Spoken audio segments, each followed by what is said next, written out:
Olá pessoal, tudo bem? Seja muito bem-vindo ao podcast diário do Rodrigo Lima. Vou bater um papo aqui hoje com um convidado muito especial, Dr. José Luiz Polezi, advogado muito respeitado aqui na cidade. E agradeço primeiro nossos parceiros, a Cortina e Companhia, que sempre está conosco aqui no cenário também, e o Móveis Colúmbia.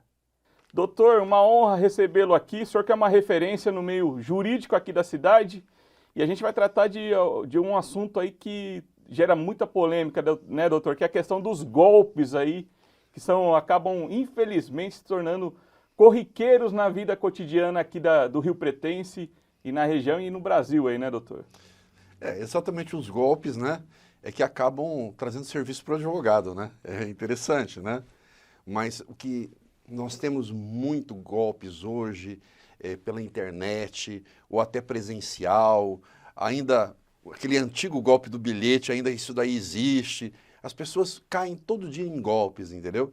Em golpes imobiliários também, na compra de imóvel. Tem que tomar muita atenção, né?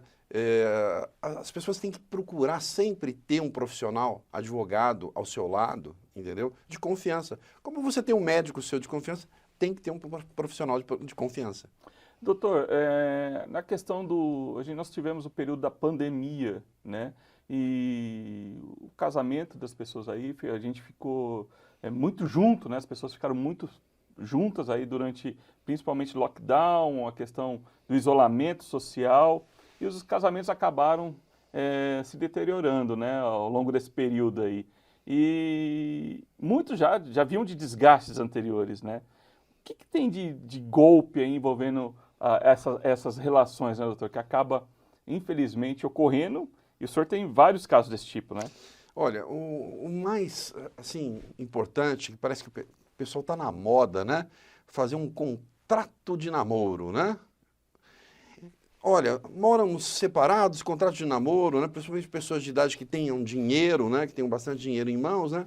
E fazem o chamado contrato de namoro, achando, a família acha, as pessoas acham que aquilo vai salvar, né, o patrimônio, né, daquela pessoa que separou, né, que às vezes a maioria é pessoas de idade que tem dinheiro, né, mas ao contrário, né, esse tal de contrato de namoro que está virando moda aí é uma prova, né, da existência da união estável, né?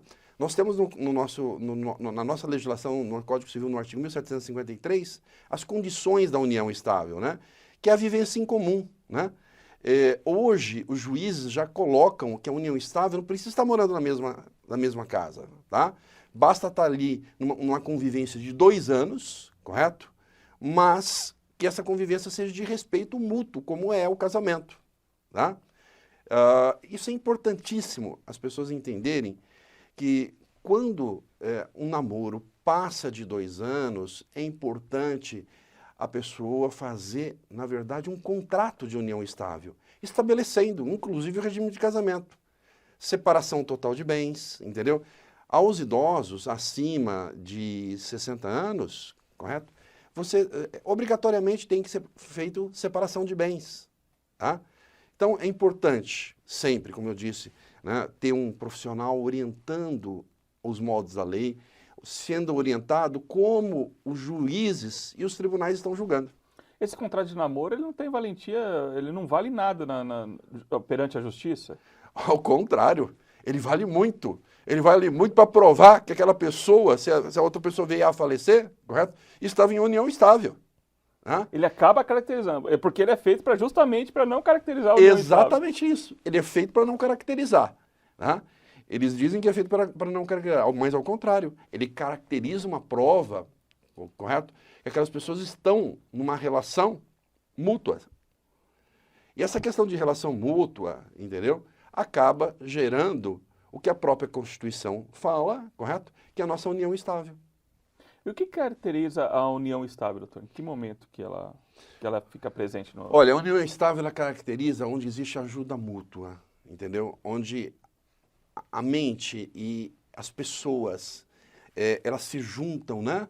Para ter esse compartilhamento de carinho, de amor, de troca financeira, de ajuda financeira, tá?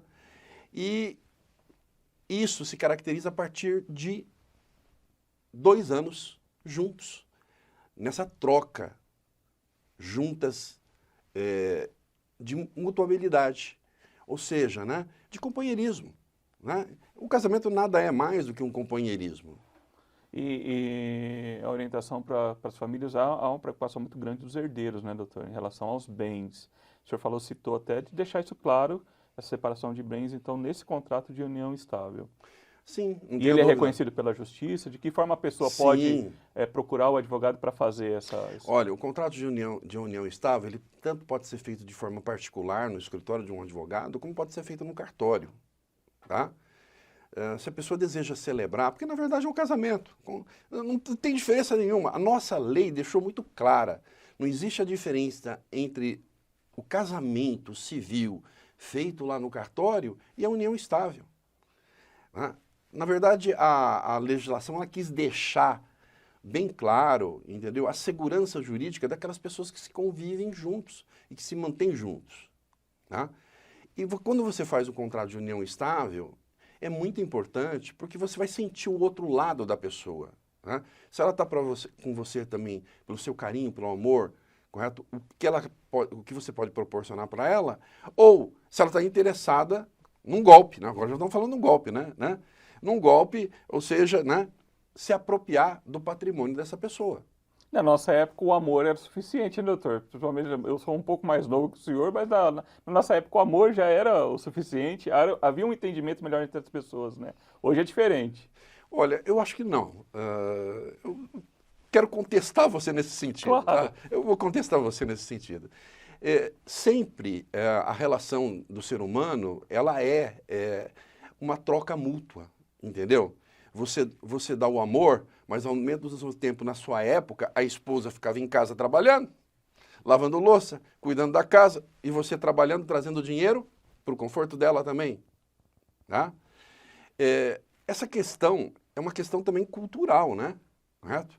Eu vou te citar uma questão muito bacana, assim. Uma vez eu estava dentro do Rotary, um colega nosso de Rotary passou 6 anos no Japão e voltou e foi explicar, correto?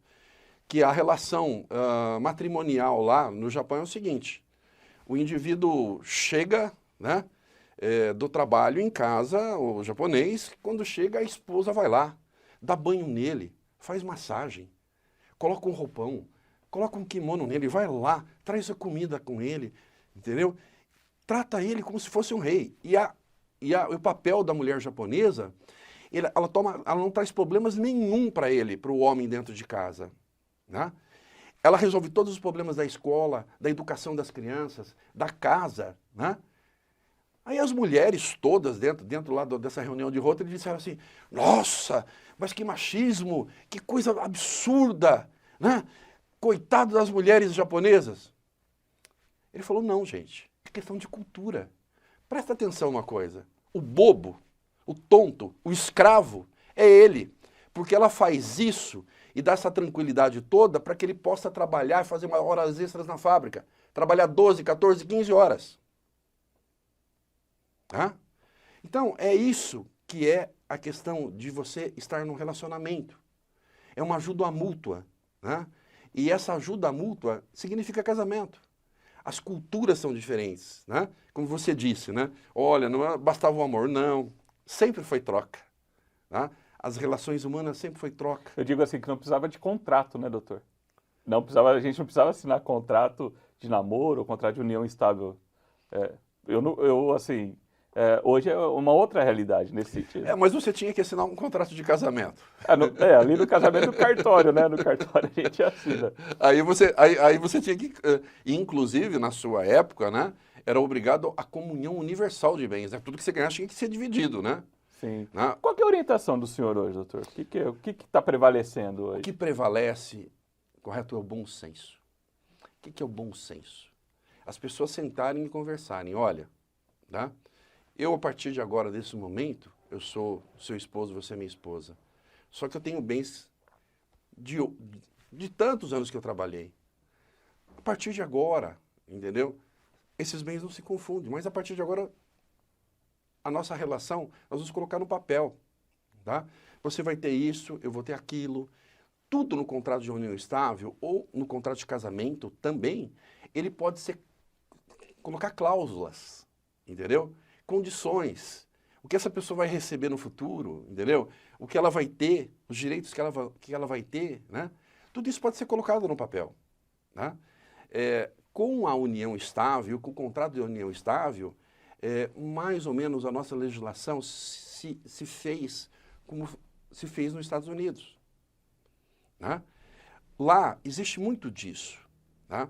O empresário fica viúvo, muito rico, entendeu? O que ele faz? Ele arruma uma mexicana um pouco mais nova.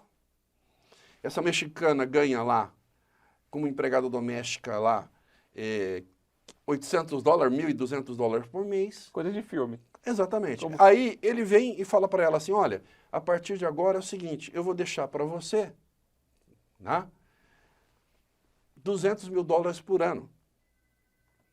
Em quantos anos você ficar junto comigo? Né? O que acontece nessa relação? Ela ganhava $10 mil, $12 mil por ano, vai para ganhar $200 mil? Nunca ia ganhar isso na vida dela. Né? Isso é comum nos Estados Unidos. Esses contratos de casamento, onde você estabelece, entendeu? Todas as regras. Isso hoje também é permitido na nossa legislação.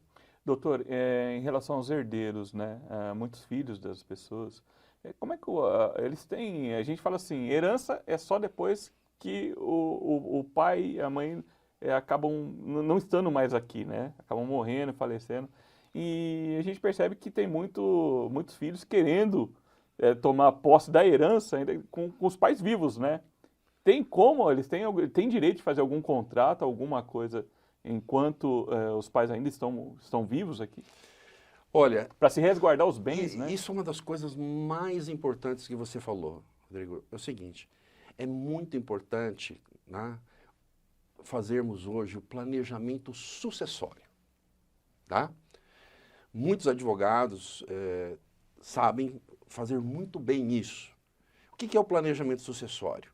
É já transferir esses bens aos filhos, mas reservar todo o usufruto, né? Reservar a administração na mão dos pais. Isso é muito importante. Hoje a gente trabalha com esse tipo de coisa, que é a organização societária, correto? Onde você faz uma holding, né? Você faz o que a gente chama de holding familiar, traz todos os bens embaixo dessa empresa, e isso tem vantagens tributárias, você vai pagar menos impostos do que está na pessoa física, correto? E leva os filhos como sócio dessa holding, né? Fazendo uma parte de doação. E já vai pagando parceladamente o imposto de transmissão de bens.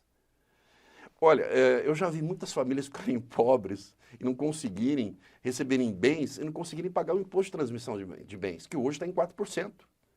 E os governos estão querendo passar para 8%. Né? O ITBI, né, doutor? Exatamente. Ninguém fala muito, mas não é só ITBI. É o imposto de transmissão de bens, correto? No falecimento, quando você faz o inventário. Tá? Hoje é 4%. Tem um projeto hoje para ser 8%. Na França é 30%. Nos Estados Unidos é 60%. Correto? Eles estão querendo tributar para que haja uma divisão de bens, certo? Que esses bens voltem para o Estado na forma de tributo. Então, o planejamento hoje, fazer o planejamento sucessório, correto? Saber dividir esses bens já com os filhos, tá? E participar os filhos de parte desse patrimônio do rendimento é uma questão até moral, né? Sim. Correto? Mas é tabu, doutor, essa questão? Porque a gente vê em que momento digamos assim, o pai, o patriarca da família, ele deve ter esse contato, falar sobre isso com os filhos? Tem uma idade, tem um... Não, olha, eu acho assim, a partir de qualquer momento. Isso é uma questão de organização. Essa é uma questão de organização pessoal. Antigamente, é o que você disse, né? As pessoas não queriam transmitir nada para os filhos, entendeu? Correto? Não, isso aqui é só meu quando morrer. Não, em hipótese alguma. Você imagina, né, uma pessoa que seja aí, não vamos citar nomes aqui, uma família muito rica, né? Que tem esse conceito antigo, né? Que tudo só tem que ser transmitido depois, correto, da morte, né? O pai vive, né? Andando de Mercedes para cima e para baixo, passeando tudo, bonitinho, certinho, e o filho mora ali num apartamentinho da MRV. Isso não é um sentimento humano. O que a gente tem pelos filhos é amor. Tá? Por neto, eu digo muito mais ainda, entendeu? Então o que você quer ver? Os seus filhos, os seus netos bem. É sua descendência, você vive por ali. Tá? Então, o que a lei regula? A lei regula realmente os nossos sentimentos. Tá? É a nossa forma de viver, é a nossa cultura. Antigamente, como você disse, a cultura era, correto? Patriarcal, né? Do coronelismo, né? Do poder concentrado na mão de um homem forte, entendeu? Hoje não, correto? Forte é aquele que sabe driblar, correto? A legislação, pagar menos impostos, entendeu? E saber dividir. Tá? E nesse caso, doutor, o dono dos bens, né, o pai dono dos bens, ele pode desfazer desses bens quantos por cento são dos filhos? Como é que é feita essa divisão? Olha, é o seguinte... Se ele não partir para essa questão fazer esse ato sucessório. Né? Olha, a questão da divisão dos bens é o seguinte, todo indivíduo tem direito de doar 50% dos seus bens, está na legislação. Acima de 50% ele não pode fazer essa doação. Tá? Até para os filhos. Tá? Isso está na nossa legislação. Tá? 50% de todos os bens é reservado aos herdeiros. Independente da vontade Independe da vontade do doador. Tá? Mas, é o que eu disse assim, quando você tem uma organização disso tudo, tá?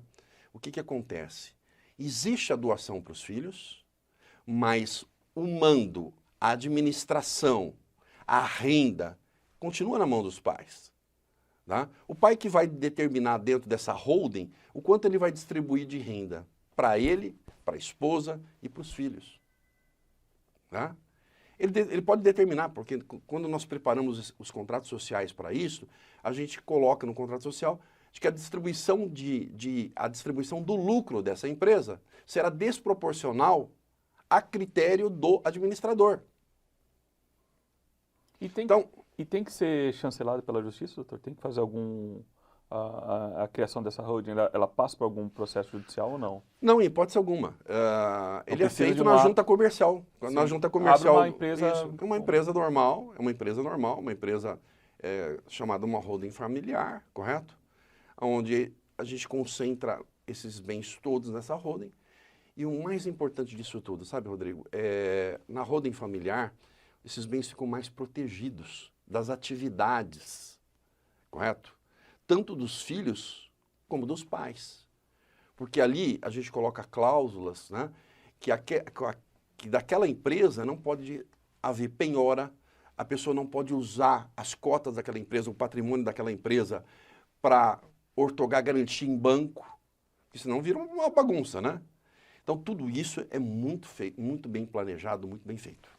Doutor, queria entrar na questão do senhor dos golpes aí, digamos assim, no casamento. Quais são os casos assim que o senhor está lidando durante o dia que infelizmente se tornaram comuns aqui na nossa convivência, né? O que o senhor está presenciando? Bom, vamos lá. A primeira coisa nós já falamos, né, do contrato, né, de namoro, que praticamente é um golpe, né? Correto? Isso não existe, tá? Mas existem os golpes entre o casal mesmo, legalmente casado, né? Que está se separando, né? E de começar a fazer desvio de dinheiros do patrimônio do casal. Né? Pegar parte, correto, desse dinheiro, né? E transferir para um irmão, transferir para um filho, entendeu? Pegar alguns bens, né? E passar para dentro de uma empresa, essa empresa passar para o nome de outra pessoa, né? E, na verdade, a maioria das vezes, quem sofre com isso são as mulheres. Porque o homem está sempre na cabeça dos negócios, entendeu? E quem sofre com isso são as mulheres, né? Mas a nossa legislação é tão bonita, Rodrigo, porque é o seguinte, todo mundo já ouviu falar da Lei Maria da Penha, né? Sim, em relação à violência, né? É, a violência. Você sabia que na Lei Maria da Penha existe a violência patrimonial? Sim. O juiz pode impedir o esposo de vender bens, de pegar os aluguéis, correto? Pode mandar bloquear o dinheiro que ele desviou na conta de um amigo, na conta de um parente, entendeu? Né? A Lei Maria da Penha não só impede o indivíduo de aproximar, mas ela classifica uma coisa muito importante, né? Que é o cerceamento financeiro contra a mulher. A mulher hoje é muito mais protegida que o homem. E acaba sendo também uma forma de violência também, né, doutor? É uma forma de violência, sabe por quê? Psicológica, enfim. Exatamente isso, porque, olha, incrivelmente, né, o homem se acha, né, no poder, né, de não ter que dividir os bens. Não, é tudo, eu trabalhei, eu ganhei, então você não tem nada. Não. Eu fico, é incrível quando eu venho fazendo esses trabalhos, né, em casos de separação, eu vou falar assim, mas eu não quero dividir o que é meu. Não, você não vai dividir o que é seu. Metade já é da sua esposa, né? A sua metade você não vai dividir, é sua. Então esse conceito machista, entendeu? Que é tudo meu, porque eu trabalho, porque a mulher fica dentro de casa, isso é um absurdo, entendeu? Um casamento ou uma união estável, ela se dá por mútuo trabalho, correto? Enquanto a mulher, por exemplo, está lá em casa cuidando de casa, ela não está trabalhando, correto? Mas e o homem que está ganhando dinheiro? Se ele tivesse que fazer o serviço de casa? Ele não estaria trabalhando, não estaria ganhando dinheiro. Então é mútuo, tem que ser dividido isso. Nessa situação que tem também o inverso, doutor, a questão do homem, que hoje nós temos, né? O homem que fica em casa cuidando dos filhos e a mulher que vai trabalhar. É a mesma situação também. A mesma situação. O mesmo enquadramento na legislação. Exatamente, o mesmo enquadramento na legislação.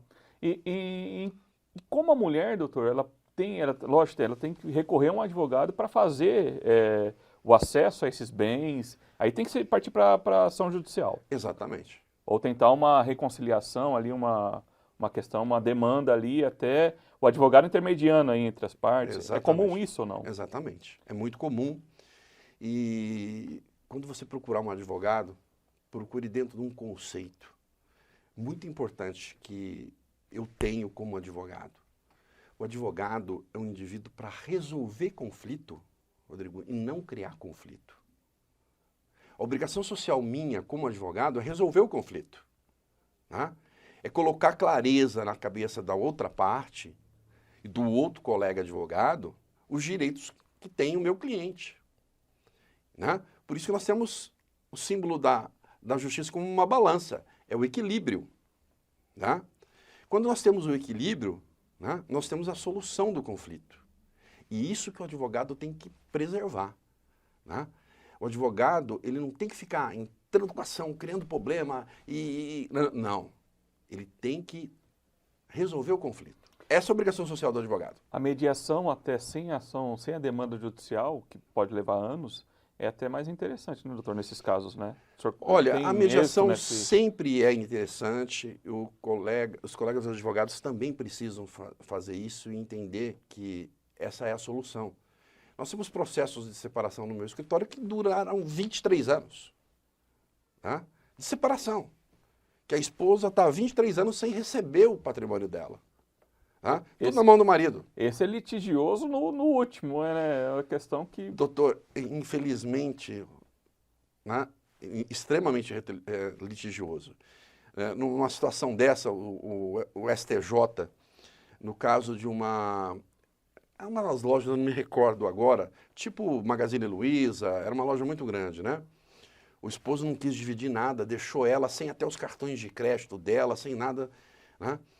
A justiça concedeu uma pensão alimentícia em favor dessa senhora, tá?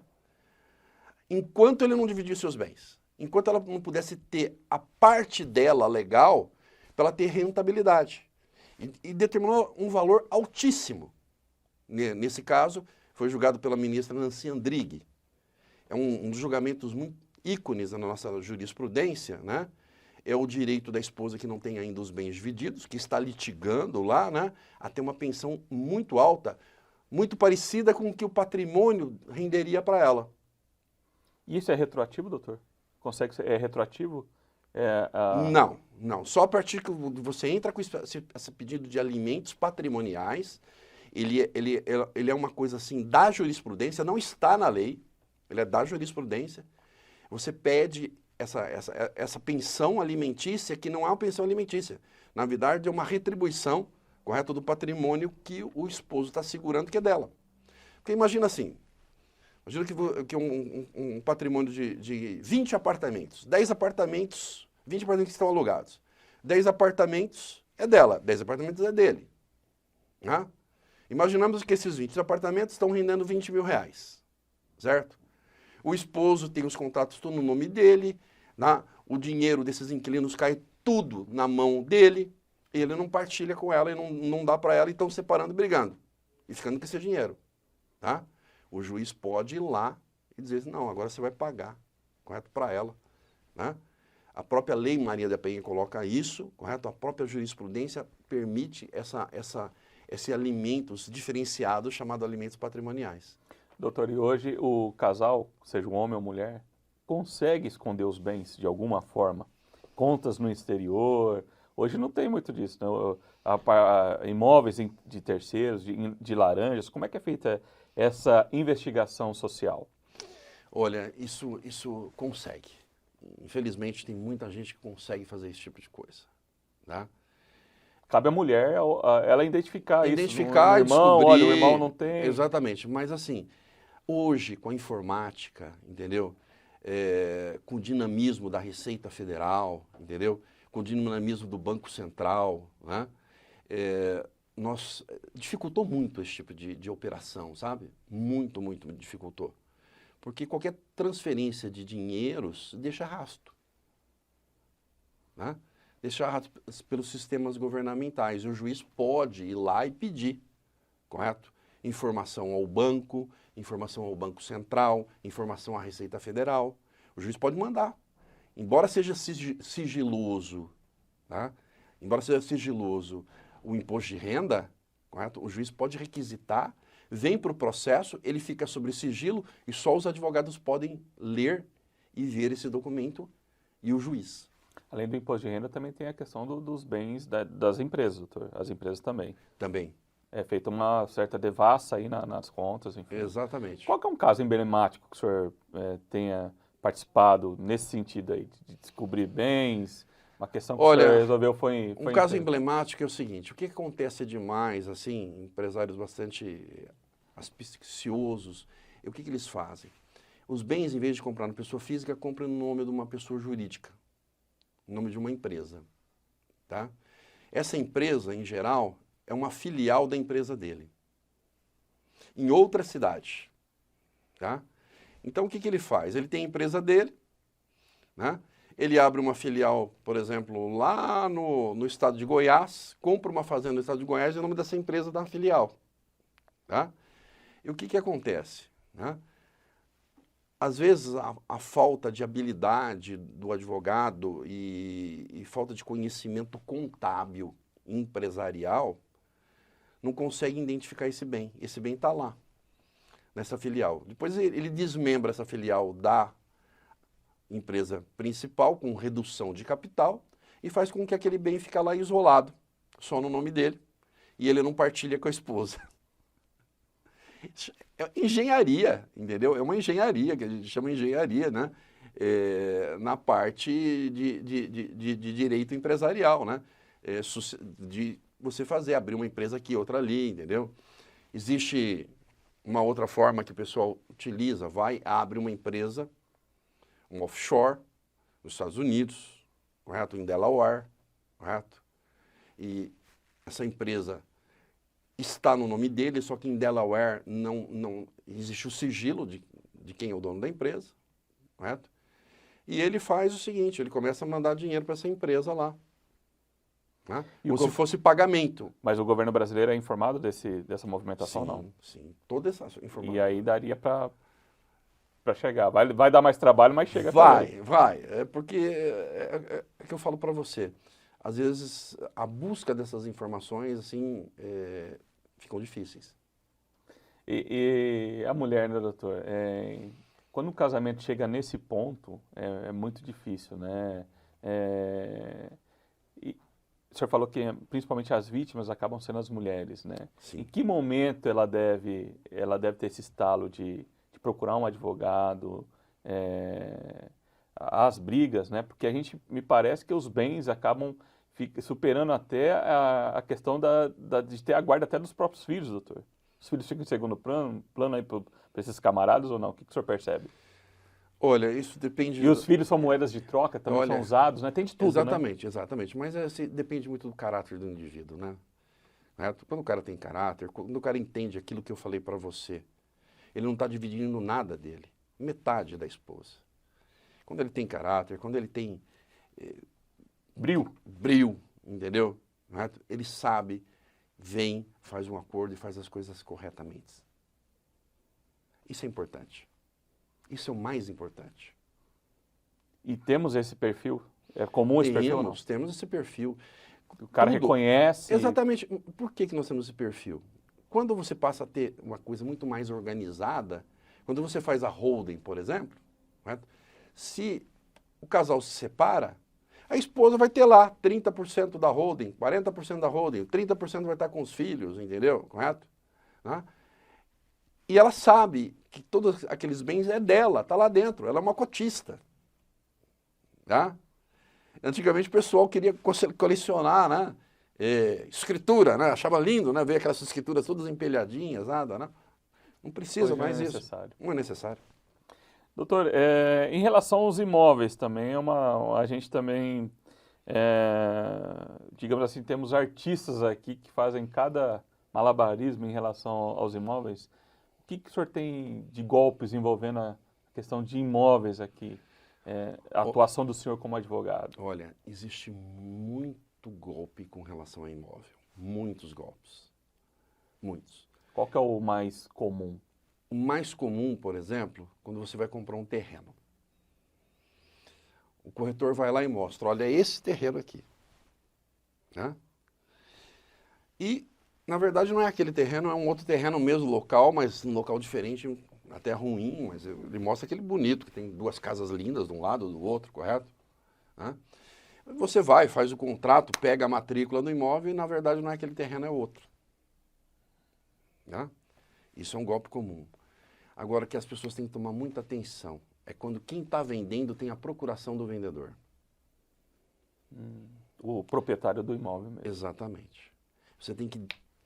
Por isso que você tem que ter um advogado em mãos. O advogado tem que pegar a matrícula, saber em nome de quem é o proprietário que está registrado na matrícula. Né?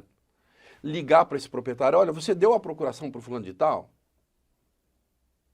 Não, eu dei sim. Mas você vendeu? Você tem uma cópia do contrato aí para mim ver se você vendeu? Tá? Essa informação a pessoa pode conseguir, por exemplo, na prefeitura, doutor? Ela tem acesso a isso? Não, ela tem acesso no cartório de registro de imóveis. No cartório mesmo. Ele tem que tirar a matrícula do imóvel.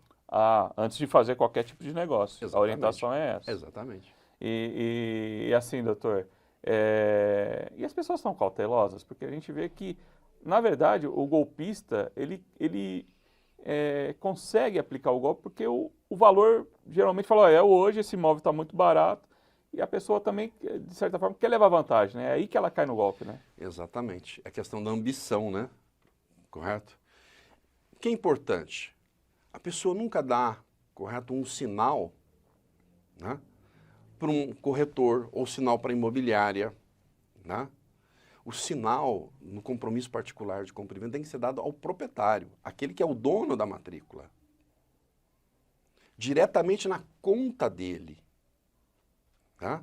Só que antes de tudo isso, tem que fazer uma investigação para ver se essa pessoa não tem dívida com imposto, dívida com ações trabalhistas, que ainda não foi penhorado aquele imóvel, entendeu? Mas que tá na beira de ir. Está na beira de ir. Tá?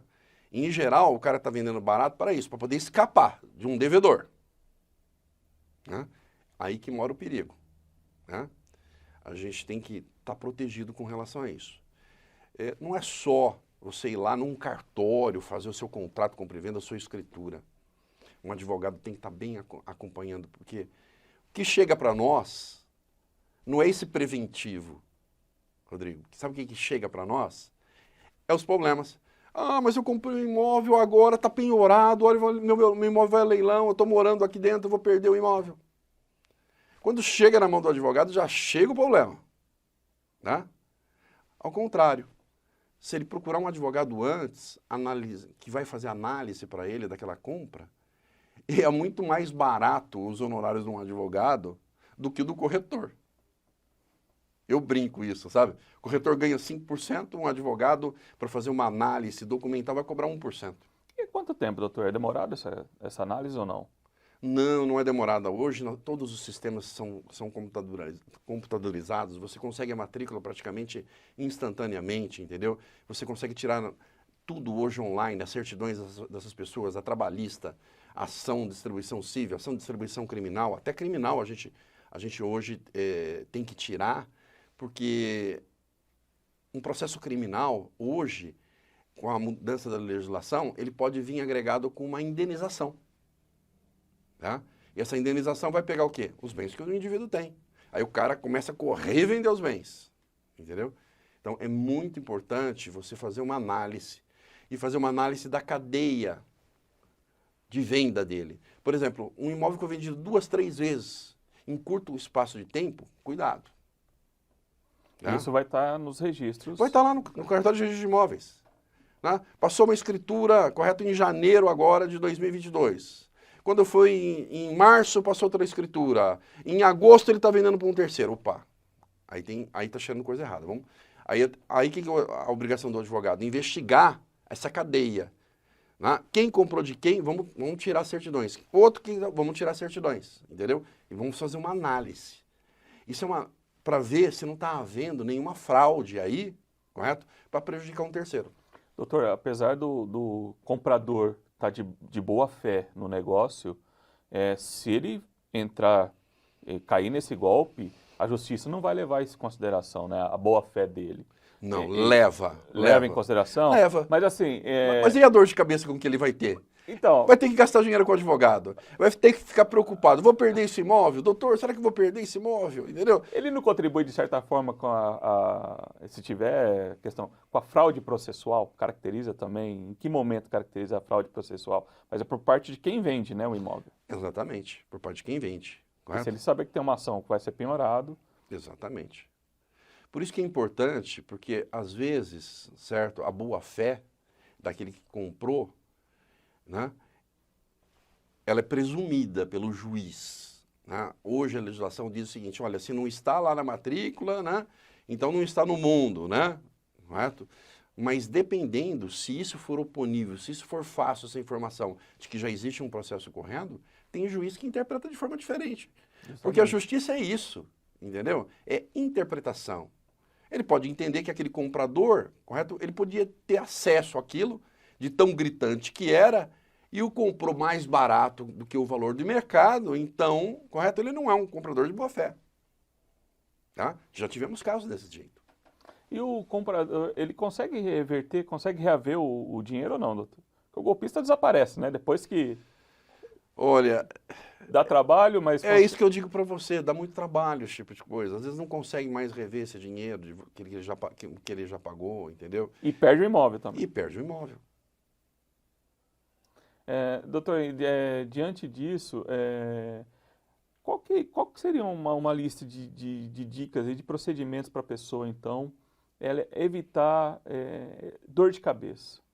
Você acha, então, a contratação de um profissional, de um corretor, ver se o cara tem o CRESSE, né? Um advogado é a primeira coisa. Exatamente.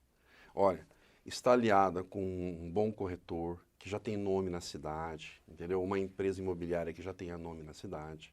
Tá? Imobiliária também é fundamental, né? Exatamente isso. Só que a maioria de quem compra na imobiliária ou com o corretor não procura um advogado. Eu digo para você assim, 80% acredita fielmente no que a imobiliária vai levantar. E o advogado, ele conhece essas nuances disso. Por quê? Porque o que chega nele são os problemas. Documentação, o advogado bateu o olho, identifica se é falso ou não, né? Exatamente isso. A imobiliária, ela quer vender. Ela quer vender. Ela vai atrás, ela tem a obrigação de tirar essas certidões, tudo certinho, bonitinho. Mas ela não tem esse tino do conflito. Aonde isso pode pegar lá na frente. Ela não tem isso. O advogado auxilia no contrato de compra e venda, nas cláusulas, entendeu? Olha, e se o indivíduo não quiser me entregar a posse do imóvel, e se o indivíduo não quiser, entendeu? Me passar a escritura depois que eu terminar de pagar. Doutor, aí eu entro numa questão com o senhor do contrato de gaveta, que geralmente ele não gaveta porque ele não vem publicamente, né, não é apresentado. Qual que é a cautela em relação a contratos de gaveta?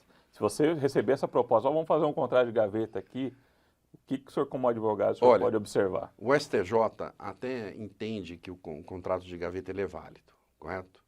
A única coisa assim, quem vai fazer o contratinho de gaveta, correto? Reconheça a firma no dia imediatamente que fez o negócio, para preservar que aquele contrato foi feito naquela data, tá? Mas a melhor coisa que ele tem é registrar. Até o contrato de gaveta ele pode ser registrado na matrícula, tá? As pessoas não têm muito conhecimento disso, né, doutor? Não tem. São as pessoas mais simples que com Sim, os imóveis. Não tem. Até o contrato de gaveta pode ser registrado, a não ser, por exemplo, os contratos de financiamento. De que forma pode ser registrado, doutor? Leva o contrato ao registro de imóvel e o registro anota na matrícula. Olha, esse imóvel, através de um contrato particular, está sendo vendido para fulano de tal. Se a outra parte não quiser registrar, olha, não quero, não é preciso, o alerta aí, né? Não tenha dúvida. Não tenha dúvida. O direito de registro é o direito de quem compra. E ele é importante ele fazer esse registro, porque aí ele garante o direito até de posse daquele imóvel futuramente. Exatamente. E é uma prova contundente na judicial, enfim. Imóvel é o seguinte, o que é mais válido até do que documento é a posse. Você está lá dentro dele. A posse é o número 1. Tá? Número 2 é o domínio, que é o contrato e o documento. Tá? Por isso que a legislação existe o uso capião. Tá? Você compra um imóvel num contrato de gaveta, está lá dentro do imóvel, um imóvel urbano, entendeu? A legislação, se eu não me engano, coloca até 180, 200 metros, eu não me recordo agora, correto? Você está lá dentro, num contrato de gaveta. Quem te vendeu sumiu, você não encontra mais ele. E agora? Não tenho escritura, não tenho nada. Você entra com o chamado uso capião urbano, que é 5 anos você dentro daquele imóvel, né? As contas de energia no seu nome, correto? Até o IPTU com o contrato de gaveta, você pode levar na prefeitura e dizer que, ó, eu comprei, passo o IPTU no meu nome, correto? Você consegue, correto, ter a sua escritura, porque você está há mais de 5 anos dentro desse imóvel, por uso chamado uso capião urbano. Sim. Doutor, uma questão que eu queria entrar com o senhor em relação aos leilões de imóveis, né? Tem também muitos golpes relacionados a leilões, também tem que ter a cautela na hora de observar, de também buscar um profissional, um advogado, na hora de participar desses leilões. Tem muito, né? Tem muitos aí, né? Muito mesmo.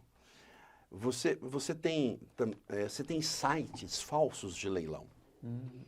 Site falso. Você faz o lance lá, o cara manda você depositar o dinheiro, correto? Né? E sites copiados de sites verdadeiros.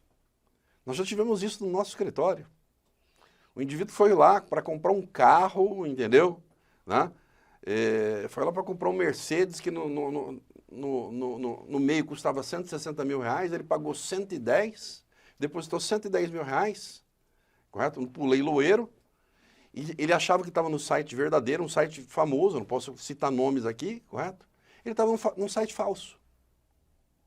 Tá? E aí não tem o que fazer, prejuízo, doutor. Esse dinheiro de 110 mil reais foi embora, sumiu e não tem o que fazer. Mas a orientação é registrar o caso na polícia sempre? Sim, não tenha dúvida. Às vezes, correto? Hoje a polícia, tanto a polícia civil do estado de São Paulo, é muito boa, aparelhada nessa questão de tráfico de internet, nessas questões de internet, correto? Como na Polícia Federal. Doutor, não tem mais a sensação de impunidade também dos negócios envolvendo imóveis, enfim, questão do Pix, né? Não tem muitos golpes também envolvendo Pix nessa questão de... O senhor recebe essa demanda também atualmente? Olha, por enquanto ainda nós não temos não. Como o Pix é uma questão nova, né? Você não tem ainda muitos golpes de Pix. O que você tem, que já apareceu dentro do escritório, é o seguinte. Na hora de fazer um Pix, você está lá comprando uma roupa, correto? Você lá compra essa roupa e ela custou R$ 1.200. O indivíduo, na hora de digitar o Pix coloca R$ 12.000. E o dinheiro você é transferido os R$ 12.000. Tá? E aí, você tem a nota fiscal que você pagou R$ 1.200 daquelas roupas, correto? Você tem que pedir a restituição para a pessoa.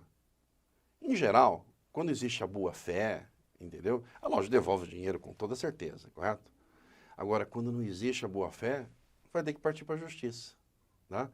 Tem que tomar cuidado na hora de ver o valor que vai passar o Pix, entendeu? De ver a procedência para quem está indo para a loja também, entendeu? Se esse dinheiro está indo para a loja. E qual que é a orientação nos negócios de imóveis que o senhor sempre está atuando em relação a pagamentos? Como fazer essa negociação na finalização do negócio? Olha, pagamentos... O comprador, né, exatamente, principalmente. pagamentos é o seguinte. Não existe mais pagamento em dinheiro, né? Você sabe que você não pode ir lá sacar dinheiro lá acima de... Tem saidinha de banco. De R$ 20.000, não. Sempre no contrato de compra e venda ou até na escritura constar a conta de transferência do comprador. E sempre constar que aquele dinheiro realmente está indo para a conta do comprador. Se acontecer do comprador falar assim, olha, me manda esse pagamento na conta do meu filho ou do meu primo, olha, eu estou devendo para o fulano. Não faça isso. Não é o nome que está no imóvel. Exatamente. A não ser que ele dê um recibo escrito dizendo o seguinte, olha, está valendo o seu pagamento de parte desse imóvel, mas por favor você deposite na conta do fulano de tal. Mas mesmo assim eu orientaria a não fazer isso. Porque o valor é exorbitante, geralmente. Exatamente, né? Isso. Tá? Se você está comprando do João, pague ao João.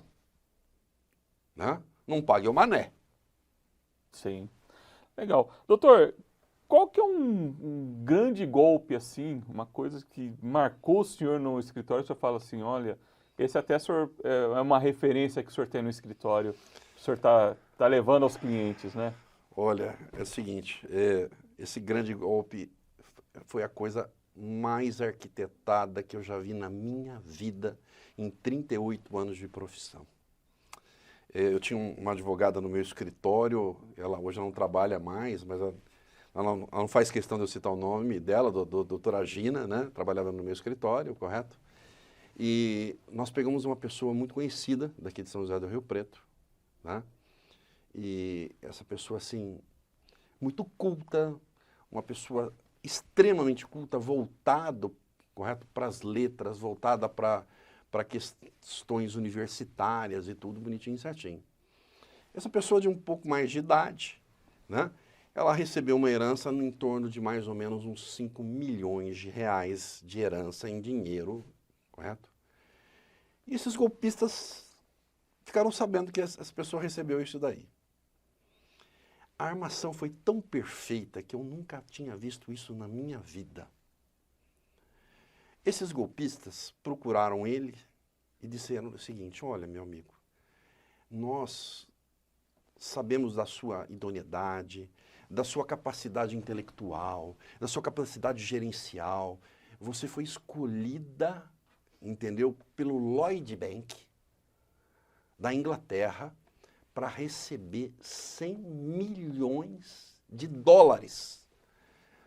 Só que a destinação desse dinheiro tem que ser para uma universidade. Você vai ter que fazer uma universidade com esse dinheiro. Porque esse dinheiro é um dinheiro a fundo perdido. Que o Brasil e a Inglaterra, o Brasil deve muito dinheiro para a Inglaterra, correto? Só que a Inglaterra não tem como receber, é dívida antiga, inclusive da época do Império, né? e a Inglaterra vai transferir esse dinheiro para o Brasil, correto? E o Brasil vai pagar para a Inglaterra, mas esse dinheiro tem que ficar no Brasil. E o Lloyd Bank só aceita se for dentro de uma universidade, tá? Que tenha prioridade à língua inglesa. Olha, esse meu cliente teve que fazer um projeto, correto, com engenheiros. Ele teve que comprar um terreno onde ia fazer essa universidade, fazer esse projeto, todo em inglês. E esses golpistas, ele ia para São Paulo num grande escritório maravilhoso, a mesa era uma mesa de mármore caríssima, né? Quando ele chegava assim, tinham pessoas esperando na recepção e falando, puxa vida, olha, você acha que recebi do Lloyd Bank 20 milhões de dólares, estou fazendo uma escola em tal lugar, né? Olha, outra vez ele chegava assim lá, olha, estou fazendo uma creche lá no interior da Paraíba. Tudo artista. Tudo gente... e entrava dentro para conversar e a pessoa, correto, que atendia ele era uma advogada, hein? Uma advogada, que atendia ele com a maior serenidade. Não, olha, o senhor fica tranquilo, nós vamos fazer isso aí, o senhor já fez todos os projetos, nós já encaminhamos, o senhor tem que ter um pouquinho de paciência. Esse golpe demorou 2 anos. 2 anos ele levando. Levaram ele para a Inglaterra. Levaram ele para a Inglaterra. Esse empresário é aqui de Rio Preto. De Rio Preto. Levaram ele para a Inglaterra. Para ir lá dentro do Lloyd Bank. Entrou dentro do Lloyd Bank para conversar sobre o assunto da destinação dos 100 milhões. Vamos determinar os 100 milhões de dólares para você. E nisso tudo, essa equipe, né, pedia dinheiro. Ó, dinheiro para o projeto é tanto. 100 mil reais. Dinheiro para isso é mais 200 mil reais. E esse golpe chegou a 3 milhões de reais. 3 milhões de reais. Não, agora você tem que pagar nossos honorários desse gerenciamento, as despesas que nós vamos para a Inglaterra. Chegou lá, ele foi recebido num Rolls Royce. Entrou dentro do Rolls Royce. A pessoa é extremamente culta. Entendeu? Caiu num golpe desse. Letrado. Tá? Muito bem arquitetado. Fizemos de tudo. Tá? Entramos com ação contra essa advogada, localizamos ela, localizamos um bem dela, só tinha um único bem, que era um apartamento na beira de um viaduto lá em São Paulo, que não valia nada. Não valia 150 mil reais o apartamento, entendeu? Entramos com ação criminal contra essa advogada e mais esses comparsas, entendeu? Não virou nada. Até hoje, correto? E ele perdeu 3 milhões de reais. Isso foi qual período, doutor?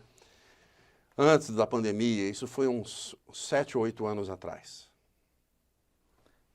Doutor, depois desse exemplo aí de golpe, eu sou jornalista aqui em Rio Preto, nunca tinha ouvido falar, não veio a público isso que o senhor está contando pela primeira vez. Não veio a público. Porque, olha... A pessoa é conhecida, a gente tem que preservar a identidade, entendeu? Mas, ela ficou com prejuízo de 3 milhões de reais. Ficou com prejuízo. Perdeu parte do seu dinheiro, da sua herança.